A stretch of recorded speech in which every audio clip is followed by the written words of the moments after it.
Check this. Oh.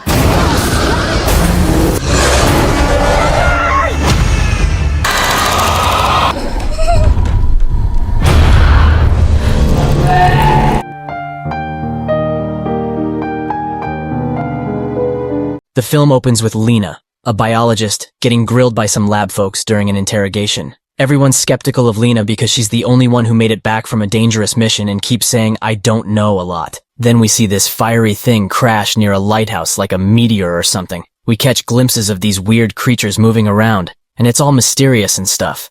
Lena's giving a lecture to med students about cell division. You know, how cells split and shape living things over billions of years. After the lecture, her colleague Dan invites her to a BBQ to take her mind off her absent husband, but she turns him down, saying she needs to paint her bedroom. At home, Lena feels super sad and starts reminiscing about her husband, who's a soldier and always gone. While she's painting, she hears someone on the stairs, and surprise, it's her husband Kane. Lena bombards him with questions, but he can't remember anything. Kane's acting strange and looks sick, plus there's blood in his water. Lena rushes him to the hospital, but some soldiers snatch them up on the way. Lena wakes up in a secure room with Dr. Ventress, a psychologist, asking about what the heck happened to Kane. Lena's just as clueless and keeps saying she doesn't know. Dr. Ventress takes Lena to the rooftop, and they see this freaky, shimmering curtain thing. Dr. Ventress explains there are tons of theories, but nobody really knows what's up with it. They find out that the shimmer has been covering a lighthouse for 3 years and keeps expanding, which is bad news for cities and countries. They also see Kane getting treatment. He's super sick and his organs are failing. Back to the present, the interrogator wonders why Lena joined the mission into the shimmer. Lena says it's 'cause she feels obligated to her husband. The mission begins. The team gears up and heads into the mysterious shimmer. Flashback again. We find out about Lena's affair with Dan. Back to the mission, the team wakes up in a tent they didn't set up, with no memory of what happened. They think they were knocked out for 3 days. They've lost contact with the outside world, and their compass doesn't work. They decide to go with the sun's position as their guide. They find an abandoned area by a river with these weird vines that have different species growing together. While they're checking out a building, Josie gets yanked into the water by something.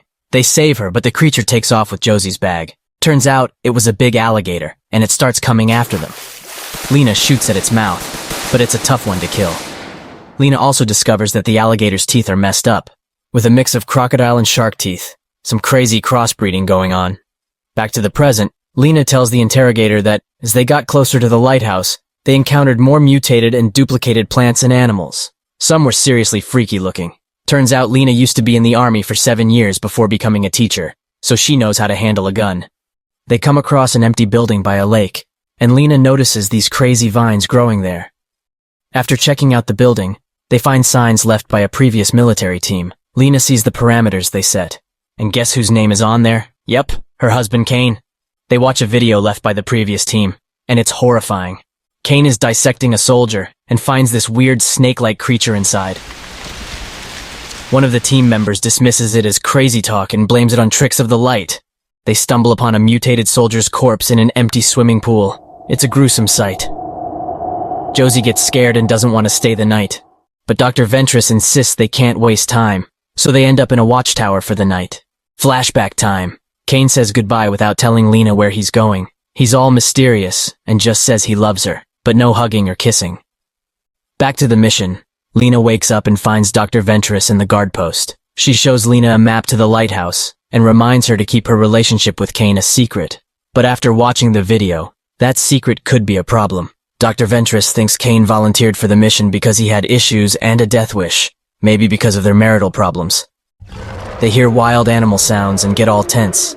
A big bear attacks one of the team members, Cassie, and drags her into the forest. One team member wants to bail and go back to base because of the attacks and the crazy video they saw.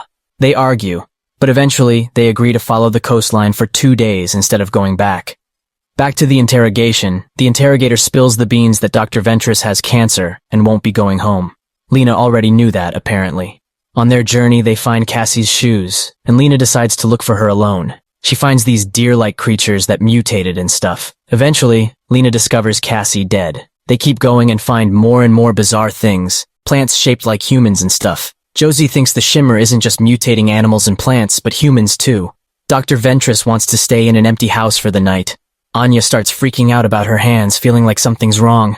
In the middle of the night, Lena wakes up and checks her blood cells. They're dividing like crazy, and she's freaked out. Flashback time. We learn that Lena had an affair with her colleague Dan because her husband Kane was always away. Lena thinks Kane knew about it, but she ended it eventually. Anya figures out Lena's been lying, and she loses it. Anya ties them all together and blames Lena for everything, including Cassie's death. Right when Anya's about to stab Lena, they hear Cassie calling for help. Anya rushes out, and a bear comes in. They freeze so the bear won't notice them. This bear can mimic sounds. When the bear goes after Josie, Anya shoots the ceiling to distract it, but she gets attacked and dies. Bear turns on Lena, ready to tear her apart, but Josie shoots it again and again until it's dead. That night, Dr. Ventress goes to the lighthouse alone, not wasting any more time. The next day, Josie refuses to go on. She's mutating too. She walks into the garden and disappears, leaving behind these plant shapes. Lena's devastated but keeps going alone. She reaches the shore and heads toward the lighthouse, passing weird crystal plants. At the lighthouse entrance, there are human skulls arranged. Lena goes in and finds this burned body recorded on video. She watches it and sees Kane meeting a non-human creature there. In the next video, Kane talks to the person recording, asking if it's really him. He can't handle something in his mind and tells the recorder to find Lena. Then he pulls the pin from a grenade and kills himself. The recorder turns out to be a copy of Kane. Lena goes deeper into the hole, following strange noises. Inside, she meets Dr. Ventress. Dr. Ventress says the creature has grown inside her, transforming her until she's gone. Basically, she'll vanish. Lena finds the source of the creature's voice, and her blood cells start dividing like crazy. She tries shooting it, but it doesn't work. Desperate, Lena runs from the hole, but the creature is waiting. Lena hits it, and it hits back. But then the creature copies Lena's move, and she hands it a grenade. The creature turns into Lena, and Lena escapes as the grenade explodes, destroying her copy. The lighthouse catches fire, and the creature goes back into the hole. Outside, all the mutated things are on fire and disappear. Back to the interrogation, the interrogator figures out that the alien creature mutates everything on Earth. Lena thinks it's not destructive, but more like transformation. Lena reunites with Kane, who's recovered. They awkwardly hug, and their eyes show uncertainty for what's to come.